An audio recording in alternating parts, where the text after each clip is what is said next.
Welcome to Strength in the Numbers. My name is Andrew Codd, accountant, author, and commercial finance entrepreneur, and it's my job each week to bring you leaders in finance and business and deconstruct with them their real stories, insights, and hard-won lessons into practical advice on the key strengths and qualities you need to remain relevant in accounting and finance today, as well as the steps you can begin to take to elevate the impact you make to have a fun, successful, and rewarding career in accounting and finance. Now let's go over to the show.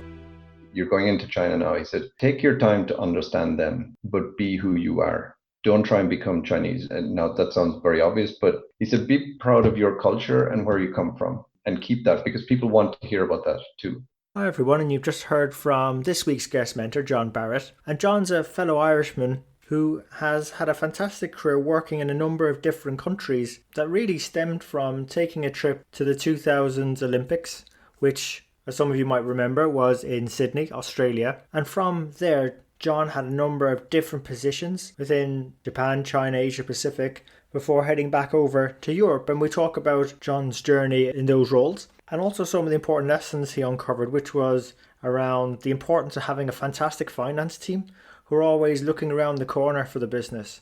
And John takes that expression from his childhood years growing up on a farm. We also discuss how to find that right burning platform to drive change within our businesses. Also, and because of the times we live in, opportunities for businesses amidst the COVID pandemic and crisis. And we discuss this idea of directionally correct, having consistency over accuracy in some of the activities we do.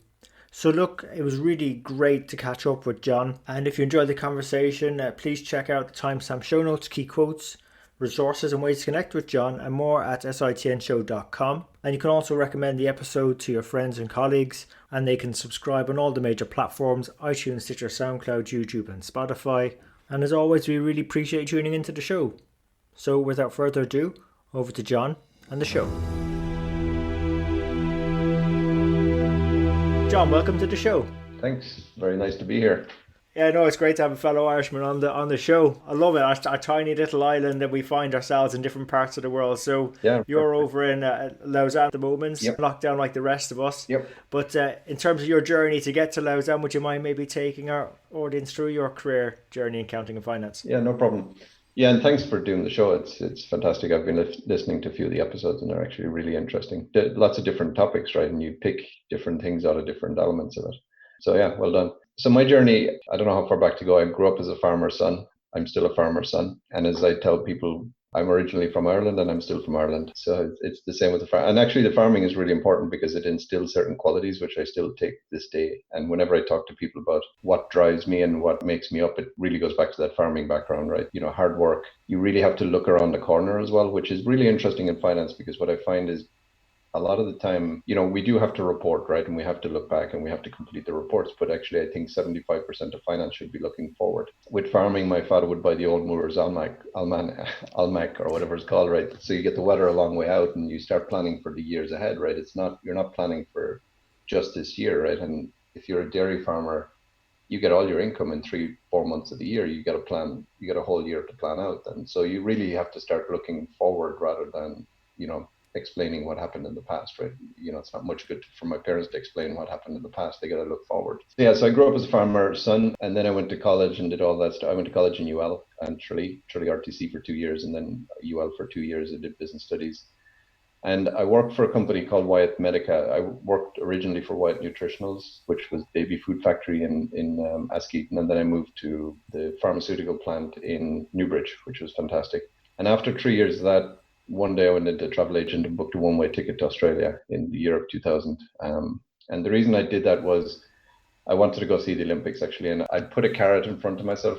I said, if I pass my CIMA exams by January, then I can go. So it gave me, basically, I had 9 months to do it.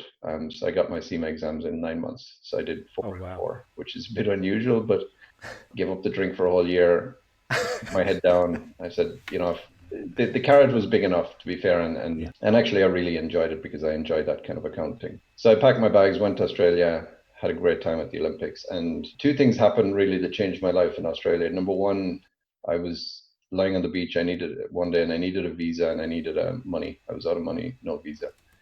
So I was looking in the newspaper, and actually it was a friend of mine, Seamus, who saw this job, and he saw it in this company called Medtronic, and I had no clue who they were.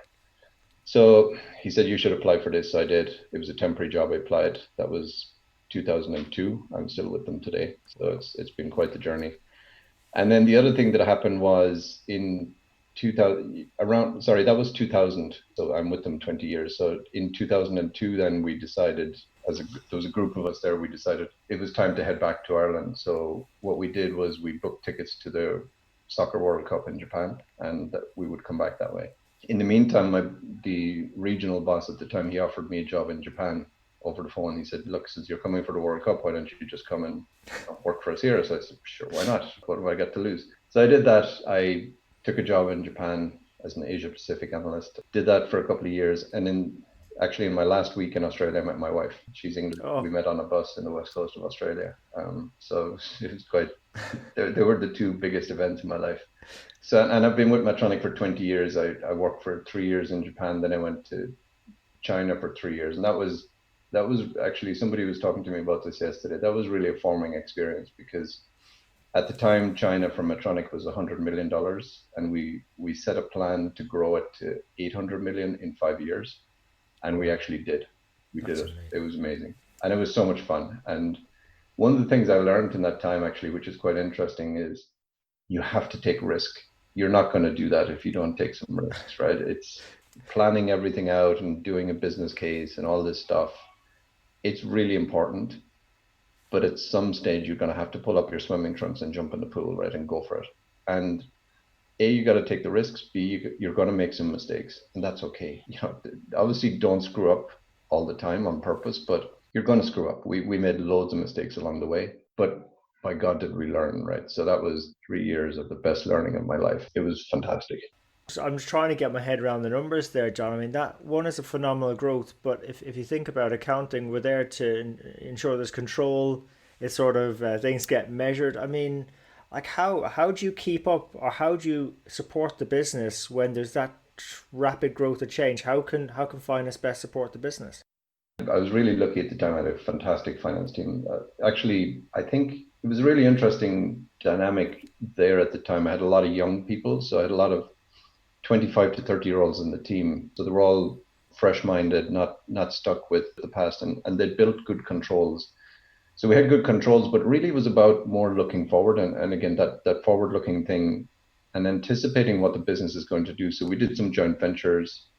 You know, joint ventures are really quirky type things, but what I learned is you get a strong finance leader into the joint venture. You have some critical controls that you watch over. So the bank accounts, you know, the balance sheet, just make sure you know what the critical controls are and you go after them, but the rest don't get too, because there's so much detail that you can get yourself really bogged down very quickly, and then you miss the bigger picture. But actually, yeah, we never had to at all, which is interesting. Especially in a country like China, where you do end up with a lot of control issues. But we had, like I said, I know it's obvious, right? But when you have good people, these things start to take care of themselves. And again, having that clarity of what's important and what's not, I think that really helps as well. You know, it sounds simple, but it does take a bit of thinking about it, right?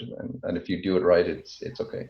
Yeah, I'm just sort of trying to think, because you did mention, and it was really refreshing. You mentioned like you're going to make mistakes when you're going after such an ambitious target, and go and execute on it.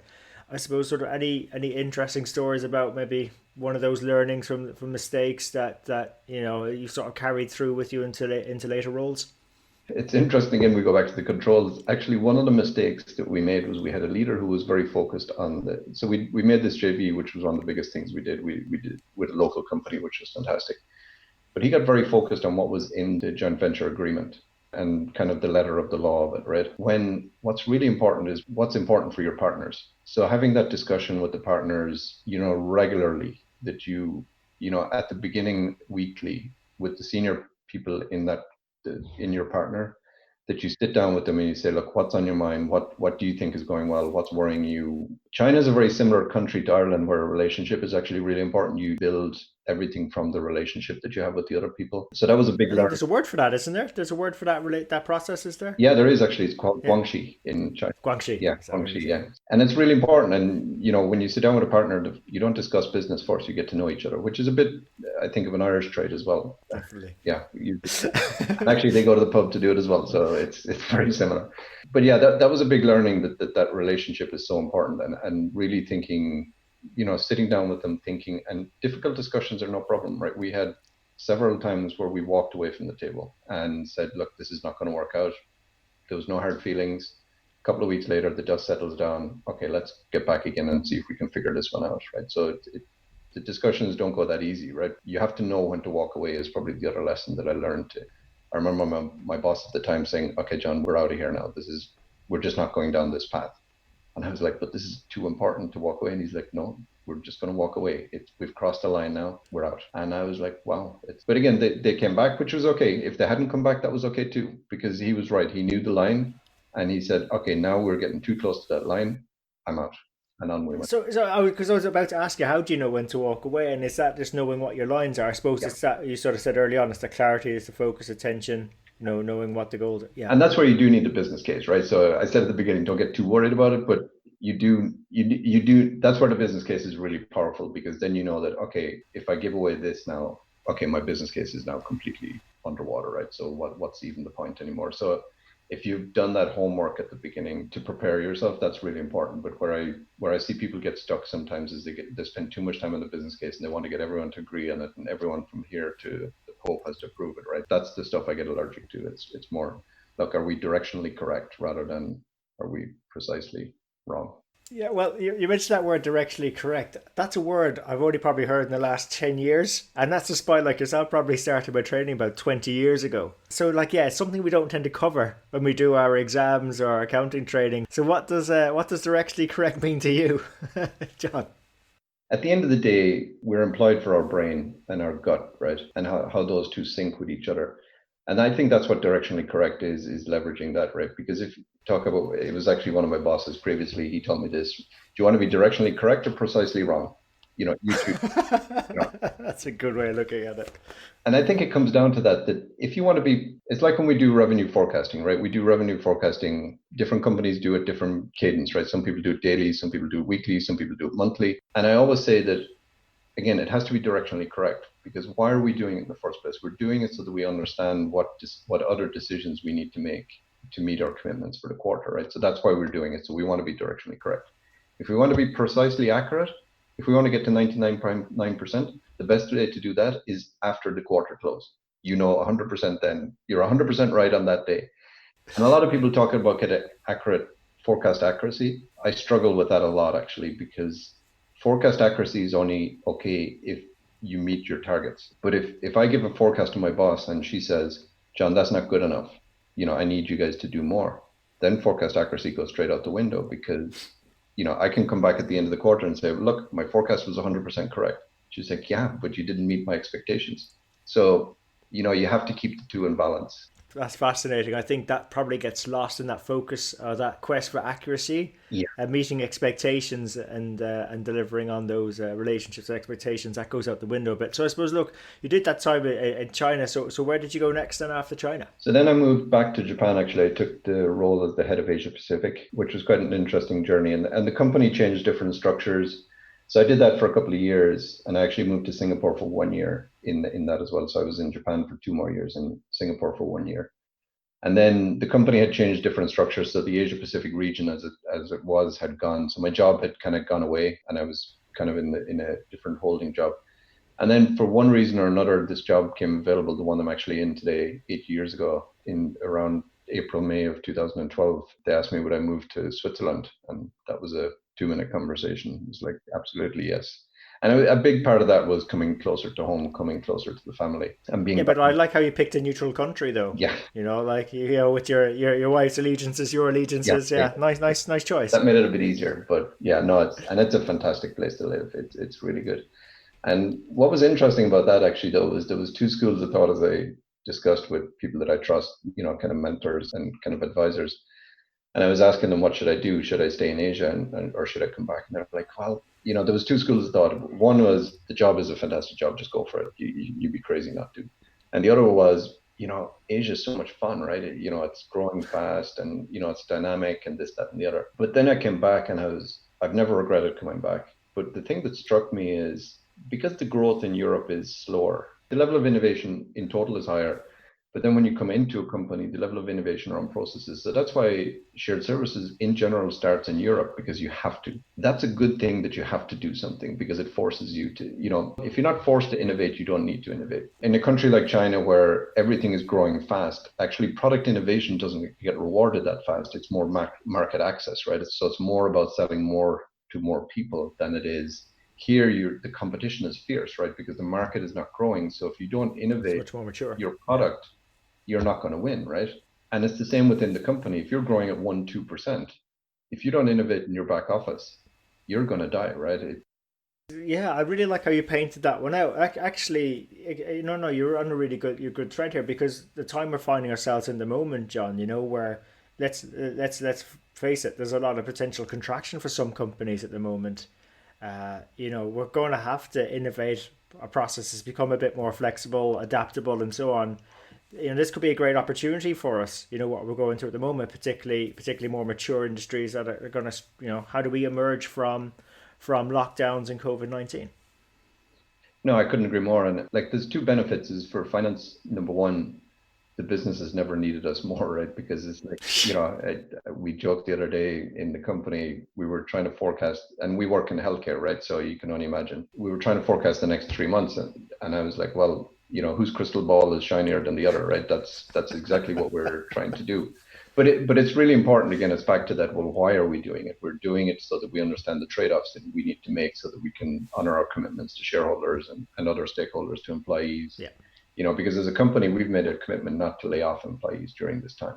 And that's a big commitment, right? So we need to be able to make sure that we can actually honor that commitment financially. But then to your point, this is actually a bit of a burning platform. I read the earnings release from a company yesterday, and they said, if you'd have asked me 2 months ago, could we do a close? Could we do an earnings call? And could we refinance our debt without being in the office over 2 months? He would have said, not a chance. No way. But he said, here we are today. I'm on my earnings call, and we've done it. And it actually wasn't as difficult as we thought. And actually, in Medtronic, we're going through the same at the moment. We're going through our quarter end or our year end close, actually, as it happens. And you know what? It's working fine. It's funny, isn't it? It's just like I was on to a sales leader during the week, actually, funny enough, over in the Asia Pacific region. And normally he's used to walking the floor with the sales teams this time of the quarter and so on, and they're looking to close a number. And I start to say, how's it going? And he goes, actually, you know what? I was really worried about, how we're going to manage this, but actually we can do this, and we're probably going to maybe slightly do better than our target, which is great, But like, it's fantastic. If you were to ask this person, even a couple months ago, before it all happened, could he do this or could the team do this? Not a chance. Yep. Not a chance. Not going to work. You need to be there. You need to be there in person. So, what sort of things can we leverage this burning platform for John to perhaps do better in accounting and finance? I think in accounting and finance, I have a philosophy. The operational elements of finance are like a factory. You need to put them in a factory, right? And they should be done at scale so that you get high quality and consistency. What we need in the countries and in the markets is we need their insight from those markets. What's important, what's hot in tax, what's hot, what are the statutory guys looking at these days? What's the trend in sales, and is that, have we, whatever the sales guys are doing, have we reflected that in our revenue recognition processes? But rather than every country doing that by themselves, if we can feed that into a factory line, you just get that higher quality. And again, getting the bigger things right. One of the things I talk to my team a lot about is, one example is payroll accounting. We've left that in the countries, and I'm like, this is crazy, because the payroll is really important, right? We can't screw that up. But the payroll accounting, if we mess that up for a week or two, it doesn't matter. It'll still be left pocket, right pocket, right?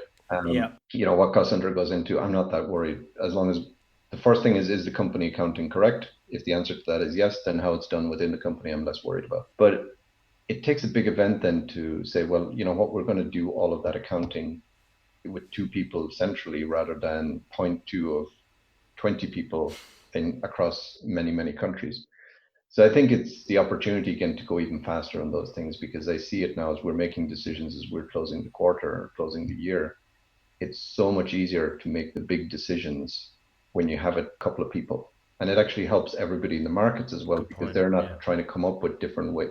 Like we had to stress test all our balance sheet for the impact of this, right? So things that I would never have thought about, like fixed assets, we put equipment in a hospital that we deploy in a hospital. You have to look at that fixed asset and say, does it still have the same value that it had before? You know, the normal one, the goodwill and all that stuff, you normally stress test that, but we give our customers rebates, and now you have to stress test that. What's going to happen? How, you know, are the customers going to expect the same level of rebate? Or are you going to give them lower?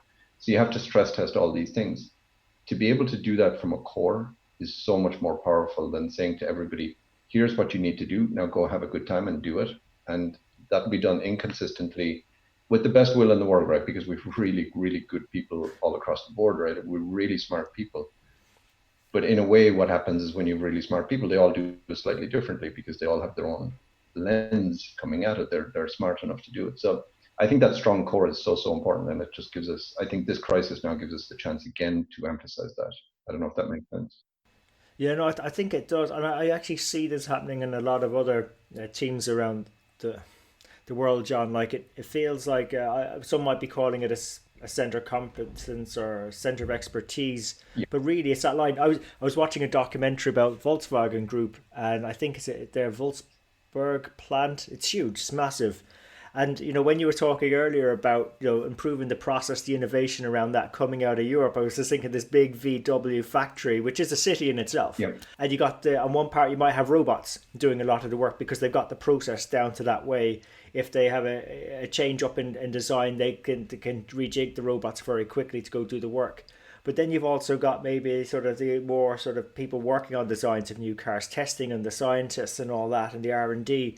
So you've got that mix of robotics, you've got the people, but it's all about the coming together to design better products that meet expectations, which we were talking about earlier, but also improving processes. Yep. And getting better and better in mature markets, which some would say the combustion engine car is a mature market probably. So it's just like I think there's examples out there for some finance to follow, and with this event we've had, this burning platform, we've now seen we can do some things virtually. Exactly. So we can set up these factory lines across the world, essentially. And again, the reason to do it is so important. The reason is not cost cutting and all this stuff, right? I actually hate that. No. It's really about that quality and consistency of process. But the other half of that, which is even more important, is it allows the people in the markets to spend more time with the business on the strategically important stuff, and not spend your time reconciling payroll, right? But spend your time understanding, I've got a business deal with this customer. What are the different elements of that deal, and how do I make it better for both the customer and for us, right? That's where I want the finance people in the market spending their time. Just wondering, some of our audience listening are probably thinking, okay, you're talking a lot about consistency, so what happens to accuracy then? I think it comes back to the question, what is accuracy, right? I sign a statement every month or every quarter saying that the accounts that I have are factually correct. That they're a true representation of whatever, I don't know the full statement, but I sign the bottom of that page. No. I think you're right. I think that's what a lot of people are sort of chasing, this unattainable goal of accuracy all the time. When really consistent, just be consistent. The point you meant about directionally correct. I think if they're sort of being met, then you can move forward from there. It's a good foundation to move forward from. And materiality again. Yeah, that's a big one. Yeah. Good point. And that's where the brain is so important, that I don't know if you've ever been to an orthopedic, to physio, or one of those guys, the ortho guys, right? When I could convince myself to go, physios I've been with have really sort of caused my body some pain. But you lie on a table, right? And you don't open your mouth, and they put their finger on this point in your body and they go, does that hurt? And you jump off the table and you go like, how the hell did you know where to go? There you go. And they go, that's my job. I know where your pain is. I know exactly how to find it. And I think as finance professionals, that's what we're paid to do, is we're paid to know where to look and know what to watch out for. Again, in the situation we're at the moment, one of the biggest things that we're watching out for as we close the books is, what's the quality of my inventory? Because I can't sell it at the same cadence that I was able to sell it 3 months ago. So the inventory that I have on hand today, we got UBDs going out of that thing, right? So is that inventory of the same financial quality that it was 3 months ago? I rather spend all my time looking at that than looking at reconciling some of the other accounts, because that's materially more important than any other thing that I got on the balance sheet right now. So again, I think that's what you're looking for in accuracy, right? I think it's knowing the accuracy is on where to look, more so than making sure that all the numbers are reconciled fully. Yeah, exactly. 100% of the accounts are. Well, maybe maybe the word is attention, isn't it? I suppose more than accuracy now, like, is knowing where to focus and putting our attention on the right areas. Materiality, I think, is the word you use, but like, yeah, it's And again, it's the same with the business. Is like I always talk to my team about being able to look around corners, right? That you're anticipating what's coming, right? So we know right now that for most companies, sales are going to be down over the next, I don't know, again, take the crystal ball back out again and we'll shine it up and see what it says, right? But we know that sales are going to be off, right? So what can we do then to manage the rest of the P&L and to manage the cash flow, which is even more important? So let's look around that corner and say, look, what are the levers that we should be pulling, and talk to the business about doing that now, not waiting for the CFO of the company to issue a target that says you got to do this by then. Anticipate it and take control a little bit more and look forward. I think, again, that's where as finance professionals, that's our job, because the accounting itself, it's become a bit like the typewriter. We've put it into factories. It's, again, is a keyboard really important? Yes. Is it important that you have a typewriter? No. Accounting is still the foundation of everything, right? But now you can do it at scale. The processes themselves have been leaned out to the end of the earth. You don't need to spend as much time over there. And if you want to spend it over there, just be careful. Do it at scale, industrialize it, because then it makes sense, but don't half do it. I still have that analogy in my head, like of a physio going around, like, we'll have listeners, our audience going around with their fingers pointing and prodding the different areas of the body of the business they're working on, seeing if there's pain. I think it's a really great analogy, because that's where you figure, where the pain is, where the leverage or the drivers are. So that's a really cool analogy. I think, you share with us, John. And also the one on the farming, I always sort of felt like we were a bit like gardeners in a way in finance, sort of removing some of the weeds, curating, making sure the environment's good for growth and whatever. But actually, now you mentioned farming, is probably more appropriate because you've got the different seasons to manage. And how it can be really hectic, particularly during the summer, with trying to get all the grass cut in or whatever, silage in. I just think there's, I think that's a really good thing, is maybe we encourage our audience to sort of go think about, what sort of roles could they play as a physio or as a farmer or something as we try to emerge from COVID-19. I think there'd be really good things to see if our audience could grasp on. Yeah, I like the gardener analogy too, because it's like, what are you going to do now that the rain is not coming this year, right? Are you going to let your flowers die? What are you going to do, right? I like the analogy a lot, actually. Exactly, but also planting the right seeds for what you're thinking now. We don't have crystal balls, but like we have that sort of attention, the gut feeling. We should be, okay, this might work, this might not. So no, I love that. But John, like you've been giving us great advice. I was curious, what's been the best bit of advice you've ever received? What I found probably more important in my life is to have good sounding boards, people that I can talk to and say that, look, what would you do in this situation? Or people that are not afraid to say, John, you might want to pull back here a little bit. You're going off track, right? You need those people in life, and you really need to listen to them when they say to you, okay, now keep going down here, my friend. You better watch out. And I've always had that, and I really value it. Probably one of the earlier in my career, when I was moving from Japan to China, actually it was a Japanese guy who said it to me at the time. He was my Japanese boss. He said, you're going into China now. He said, take your time to understand them, but be who you are. Don't try and become Chinese. And now that sounds very obvious, but he said, be proud of your culture and where you come from, and keep that, because people want to hear about that too. And don't be afraid to share that. But then at the same time, do the opposite as well. Listen to them, try and understand their culture, and I see that more and more, even my team now. We had a big session on this a couple of weeks ago or a couple of months ago. And it's really helped, is think about why the person is thinking, where are they coming from? Why are they thinking the way they're thinking? Rather than why aren't they thinking this way? And I had that disease, I must admit, and it's been a big awakening for me. I was like, why the hell don't they do this? And then when I put myself in their chair and said, well, if I'm that person, why are they doing? Why am I doing it? It's a really interesting way to look at things. Yeah, it's I think it comes with our territory though, John. It's like, why the heck are they doing it? Like, the amount of accountants and finance was like, are you serious? Is someone thinking to do it? But actually, you actually reduce your stress and you get to the right understanding faster by actually asking that question. Where are they coming from? I had one particular incident that I got an awakening on recently, and it was that stress thing. I had been so stressed I'd been having confrontation with this person for so long. And then once I understood actually where they were coming from, I was like, actually, the problem is me, not them. Because normally is, right?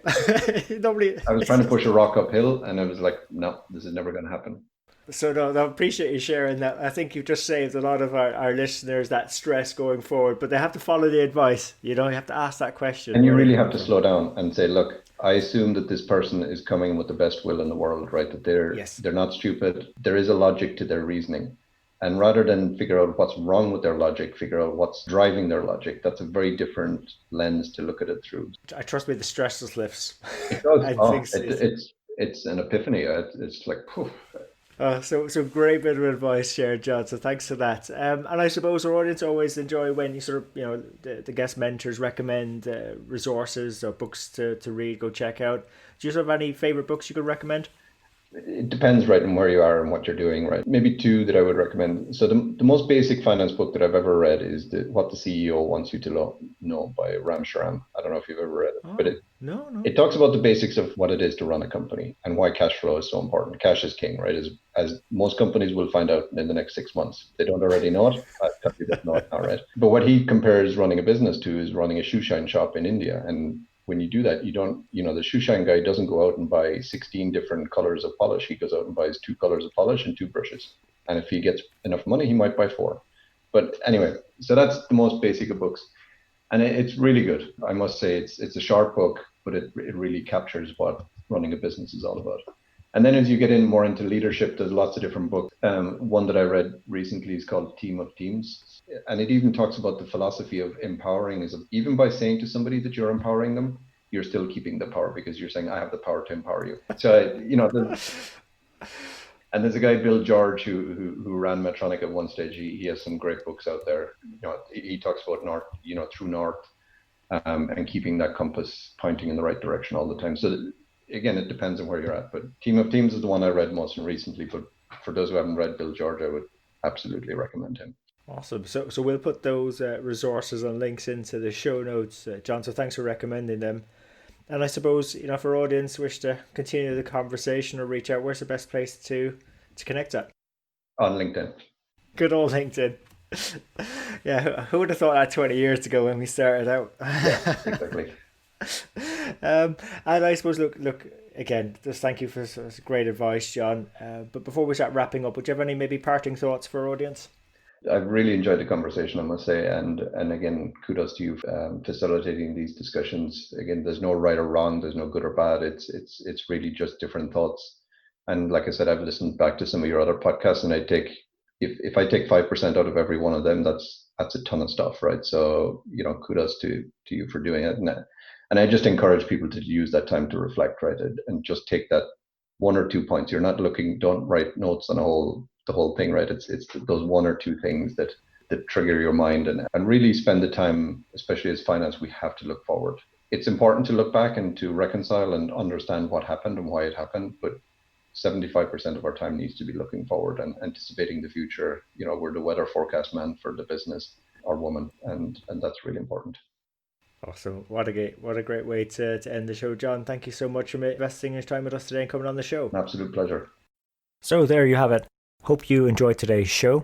If you'd like to know more about our guests today, their bio, and follow up on the resources mentioned during the show, you can find all the relevant links and more at sitnshow.com. There you'll also be able to get access to earlier shows, read the latest blogs.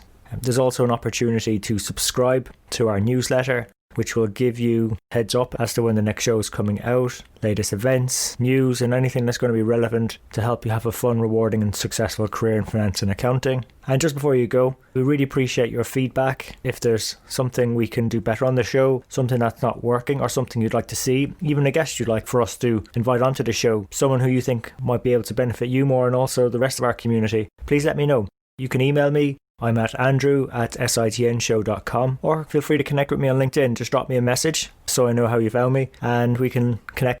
And really, it's our community that'll make the show. If we keep engaging and driving each other on, we'll keep on building our strength in the numbers. When all is said and done, if we can do the numbers better and finance better, we'll create more opportunities for ourselves, our friends, our families, our communities, and our businesses. So until next time, have a good rest of the week, take care, and let's keep building our strength in the numbers.